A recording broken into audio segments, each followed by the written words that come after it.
The United States Supreme Court just made President Trump's tariffs illegal. Now, it wasn't something that we were not expecting. There was about a 75% probability that the Supreme Court would deem Trump's tariffs as illegal. But following a 2-hour period after the announcement, President Trump went live delivering his remarks on what is going to happen next. And according to him, now that the Supreme Court made it illegal, he actually has powers to do even more tariffs, which is factually incorrect. So I want to give you the rundown, the full analytical research that I've been conducting, showcasing which tariffs are no longer in place, what tariffs remain, and what powers President Trump still has in terms of levying different countries. So make sure to stay tuned until the very end of this video. We'll check out Bitcoin, see what Bitcoin is up to. If you like it, destroy the likes, subscribe, and turn on the notification bell. If you're looking for a place to be trading cryptocurrencies,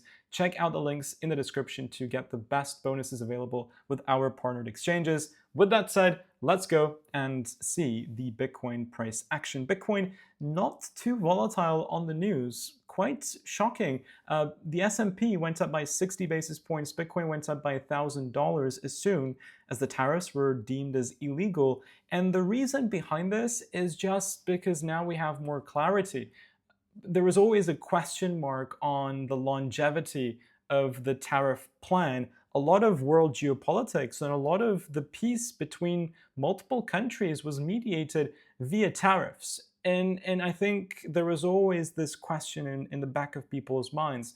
What if it becomes illegal? Then what? Does the peace remain? What changes? And luckily, President Trump gave his remarks almost immediately after, and that gave investors confidence. Here is why people are more confident than before. But first, the ruling. The Supreme Court issued a 6 out of 9 judges that ruled in the favor of making the IEEPA, the International Emergency Economic Powers Act, being not a power-giving tool that allows the president to impose tariffs on other countries.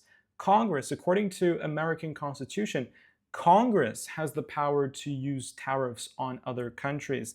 The president was taking advantage of a loophole where in a state of national emergency, the executive branch of government can regulate importation, but nowhere does it say tariffs.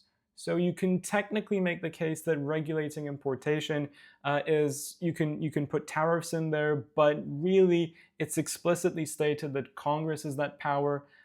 So it took some time, but the Supreme Court came to a consensus agreement that the president, the executive branch, should not have the power, the authority to levy other countries. So almost immediately, we're going to see that baseline 10% that was imposed on every country apart from 6 gone. Then the reciprocal tariffs, which escalated to even 34 to 49%. This is the table. These will also all be reversed. These reciprocal tariffs essentially brought back Bitcoin to 74K in April of 2025. These are going to be gone. Then the tariffs that went up to 125% on China, that was just during the October 10th crash.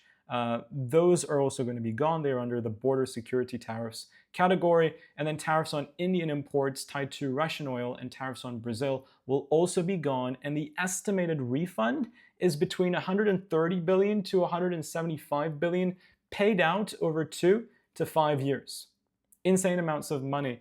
I was excited that the national debt could partially get paid off with these tariffs, but sadly, it looks like there's a huge setback. President Trump is still optimistic about the debt being paid off in due course, but the revenues from these tariffs are going to shrink massively. We still have, though, the tariffs under Section 232, the national security levies intact. So steel, aluminum, automobiles and parts, copper, semiconductors, they will still have their own levies intact. Then the China tariffs, which is between 7.5% to 25% on certain Chinese goods, they will remain intact. And Trump immediately put out a brand new global baseline tariff to compensate for the existing one under Liberation Day. He put a global 10% on all countries, and this is going to be effective for a maximum 150 days.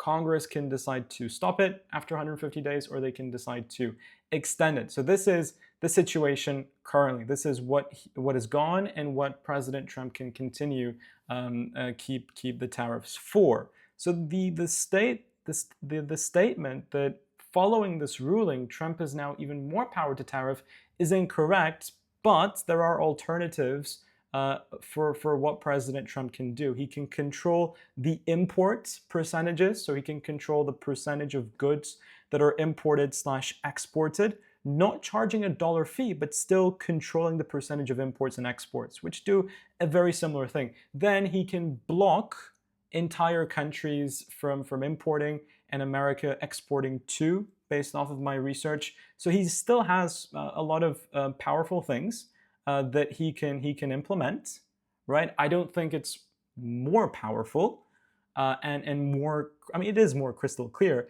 but it's not more powerful. He still has tools that he can keep geopolitics intact and keep those peace between different countries. So not too concerned from that end onwards. And actually, I think now that we've finally come to a consensus, it's helping markets, because there is no question mark at the back of our heads on what's going to happen next. So that's just the breaking news rundown on everything that's happened from this front.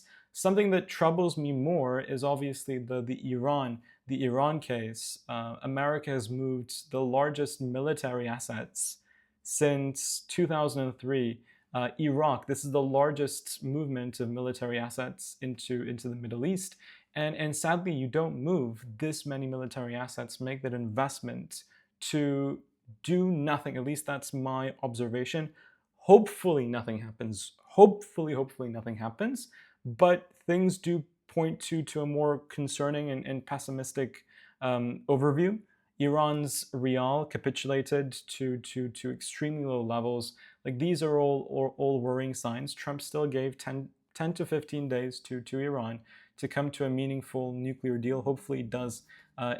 They do come to a good deal between the two of them. But if they don't, it will not present a optimistic outlook for Bitcoin and the rest of the risk on markets. Something interesting to note is the Commerce Secretary's son. You probably know Howard Lutnick. The Commerce Secretary ran a company called Cantor Fitzgerald for roughly about 20 to 30 years. And currently, the control has been handed down to his two sons, whom have been purchasing the rights to tariff refunds from US importers over the course of the past few months. And the way that it works is they go to an importer, they say, hey, do you want to get money right now? And they say, yes. Okay, well, I'll give you cash for your tariff refund, but you will need to, I will give it to you only for 20 to 30% less. And when that 2 to 5 year litigious time period is over, we'll collect the full amount on your behalf. So they give a 20 to 30% discount or less to the US importer. They give him cash right away. And once those litigations are finished, they will collect their full percentage, full refund, and they'll have a 20 to 30%, obviously, markup on it. Is this ethical? Is it unethical? That's for you to say, but I found it interesting and I just wanted to share it with you during the updates. Guys, that is about it. I'm very tired, so I apologize if the video wasn't as fully flowy as it usually is, but it's 1 a.m. my time, and it's been a long day. But regardless, I appreciate you watching. So thank you so much, and I'll see you all on the next update video tomorrow. Bye bye, guys.